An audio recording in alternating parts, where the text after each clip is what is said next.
And welcome to my next Let's Play. It's been a while since I did Mega Man 1, but now I'm on a, well, this is a kind of controversial game as far as any S games are concerned. It's Castlevania II.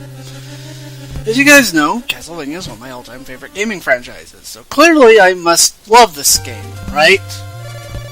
Not really. I'm mostly doing it for completion's sake, but...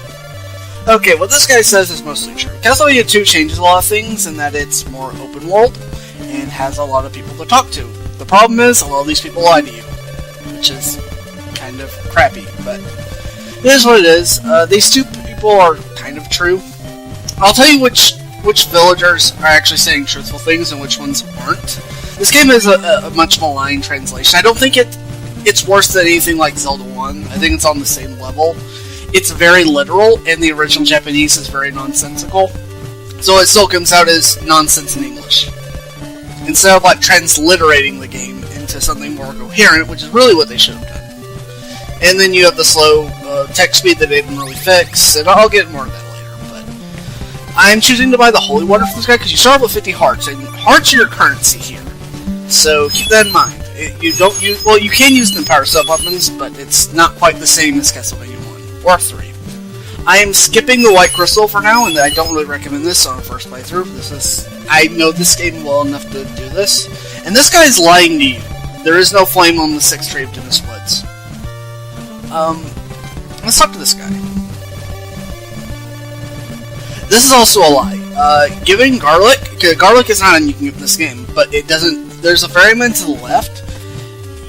Nothing happens if you go there. And there's a thorn whip. I'm skipping this for now because you can skip item upgrade. There's like 4 whip upgrades that we have level 1 there. It goes up through 5. And this guy's kind of truthful. There's different clues you can find, and they kind of say useful things, but because of translation, some of them don't make sense. This guy's kind of true, though I don't think there's actually a town called Ultra in the game. The magic potion he's referring to is actually the Holy Water. They just don't call it the Holy Water for whatever reason. So yeah, that's a thing. This game's translation is weird.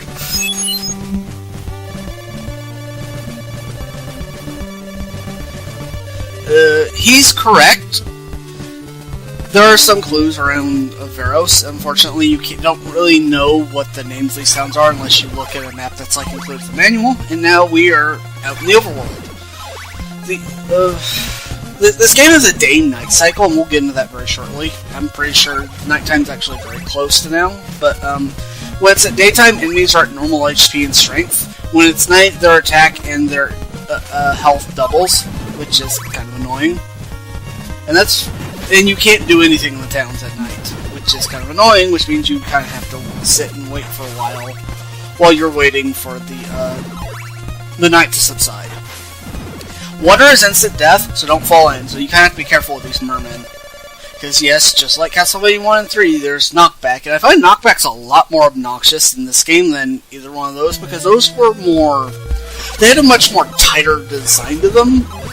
Like, it was set up to where if you got killed from knockback, it was mostly your fault. I mean, there was a couple times when it wasn't, but for the most part it was. Castlevania 2, really, not so much. This game comes off as being really rushed. That's why I'm not a huge fan of it. I don't hate this game.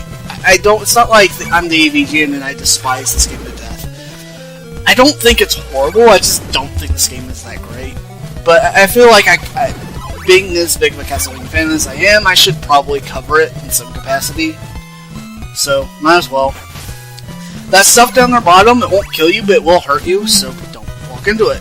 If you have a Laurel, you can walk through it without taking damage, but we'll get to Laurels later. You can buy later on. I hate the placement of that merman. There's like no way. Well, maybe you can, but it's really hard to get away without getting hit. And instead of having the HUD thing at the top, like in Castlevania 1 and Castlevania 3, they have this weird bar at the top left. Anyway, what you saw me do was, that is an invisible platform. If you equip the White Crystal, which I neglected to buy, it appears. The thing is still there even if you don't have the White Crystal. So it's like you can jump on it if you make your way towards it as quickly as possible, and you don't screw it up. I don't know if it's frame perfect, but it's pretty close, so... Because if you miss it, you'll die. Straight up. But I don't need the white crystal yet, and I'm going to have to backtrack over to that town at some point anyway, so I'm just grabbing the holy water now. And this is the first of the 5 mansions. You need to go towards each of these mansions to complete the game, because you need all of Dracula's body parts. Because the way the plot goes is that Simon, after killing Dracula in the first game, he got cursed. And the only way to undo that curse is to revive him and kill him again, though I'm not really sure how I'm supposed to undo it, and what's stopping Dracula from cursing him again, but... So yeah, these mansions are probably the worst part about the game for me, personally. They're just dull, boring, and kind of uninspired. They're really the laziest part of the game for me. Anyway, make sure you have your holy water equipped, and you throw it in there, and you find one of the riddles. And this is what he means by saying you can find riddles in the mansions. And that line's partially true. You use the stake to unlock Dracula's items, when there's one in each mansion. And you can't get to Dracula's castle and fight Dracula without them. So, that's a thing. Anyway, I hate these slime things. They're all over the place in these mansions. And you don't really have a good angle for hitting them. You just kind of have to hope the RNG works in your favor.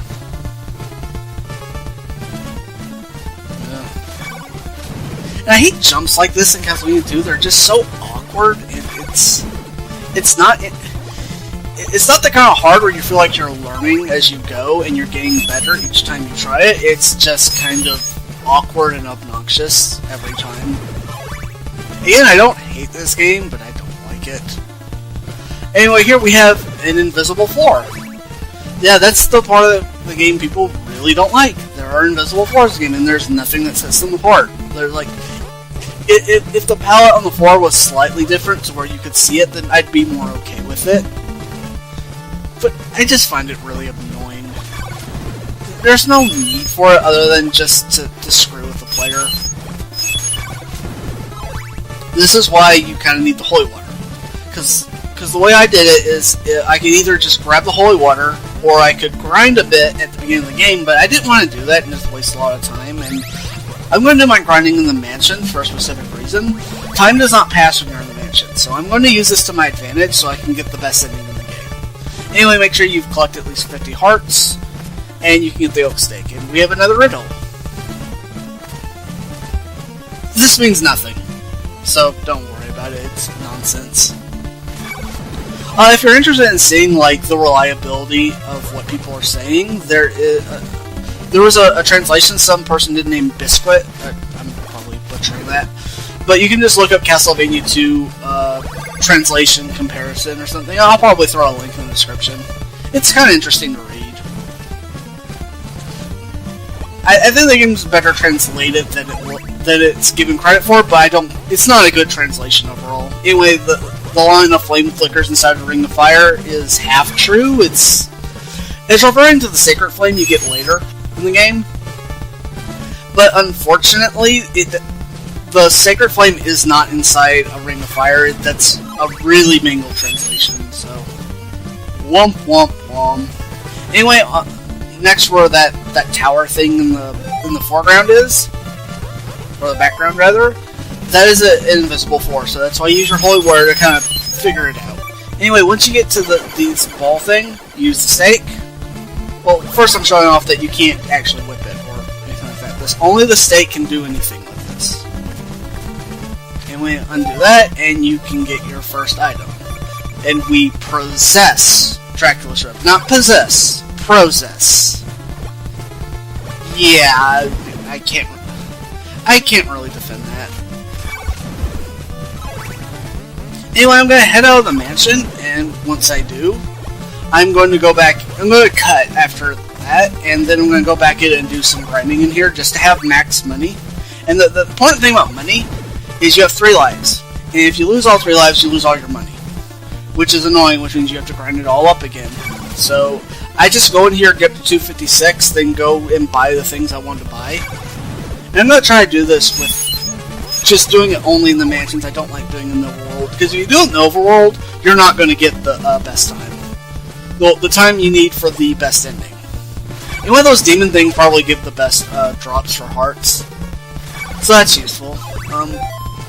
After you get so many hearts, you will gain a level, but level experiences in Castlevania 2, so once you gain a level from this area, you'll stop getting any experience whatsoever. You'll still get hearts for money.